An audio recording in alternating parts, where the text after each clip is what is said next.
Charles Houston was the reason I'd gone to Howard. Honors graduate of Amherst and the Harvard Law School.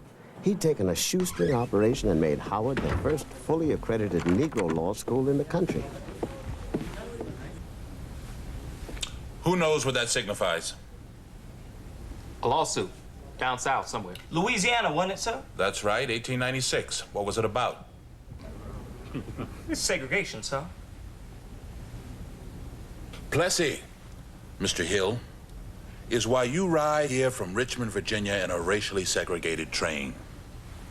Plessy, Mr. Durham, is why no one in this room can eat in most of the restaurants here, in the capital of the world's greatest democracy.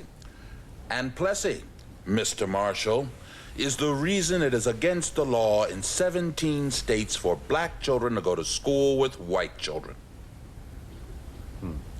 My kind of lawyer is going to be a social engineer. My kind of lawyer is going to be a fighter for social change. My kind of lawyer is going to find out everything there is to know about Plessy, because Plessy is a dragon gentleman, and my kind of lawyer is going to go out and slay it. That's why you're here, Mr. Marshall. After graduation, he went to New York to work for Walter White and the fledgling NAACP. His job? To direct the legal assault on segregation. Your Honors, if Missouri offers its white citizens a law school, it must also offer its Negro citizens a law school every bit as good.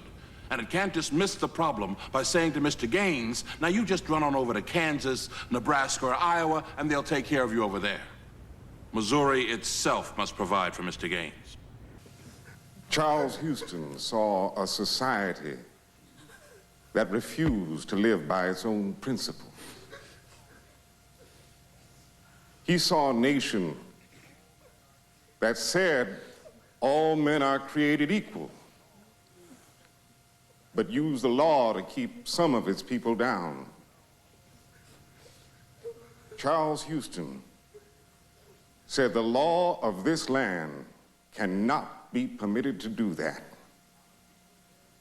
And he set out on a legal crusade to carry his people to racial equality.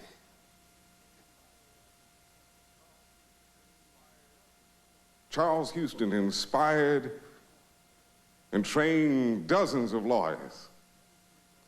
Sometimes he scared us too. But he dedicated us to that crusade. Now we, those lawyers, we are the true heirs of Charles Hamilton Houston. And his legacy to us is the same charge he gave us years ago: to use the law, the power and the logic of the law to deliver our people from centuries of injustice. Ooh.